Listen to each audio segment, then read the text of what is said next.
Ja mine veel kõhuli. Täitsa kõhuli. Tubli. Vii käed lahti, nii et peopesad on ette suunatud, pöidlad üles. Vaade otse alla, jalad hästi koos, keskjoon ja tõmba abalu alumised servad selja pealt kokku.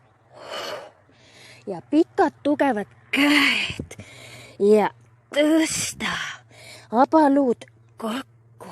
Kukal pikaks, tuharad hoitud ja kogu aeg lülisemas venib. Ja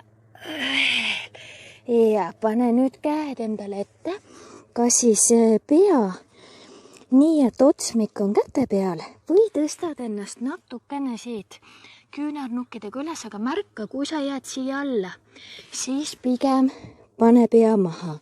Kui sa saad ennast tõugata õlgade pealt üles ja tõmmata ennast nende samade küünarvartega natuke ettepoole, nii et su kõhulihased venivad, aga pane tähele seda, et ma ei taha, et sa koormad siit alaselga, vaid sinu kõht peab hoidma kindlasti tuge alaseljal.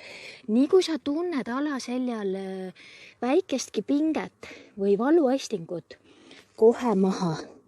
Nii kaua, kui sul kõhutuge ei ole, ehk seda saab ilusti arendada, eks ju, tugevamaks, siis ära mine siia üles, on ju? Ära tee endale haiget. Ja parem tugevdad oma keha ja küll sa jõuad sinna. Ei pea kiirustama. Rinnak lahti, pikad tugevad jalad hästi kokku, eks? Nii, ja tee kannalöök tuhara suunas. 1 ja teine veel. Ja siruta. 1 ja nüüd kand ja siruta. Varvas. Kand ja tõmba ennast kogu aeg ettepoole, et su keha on tugev.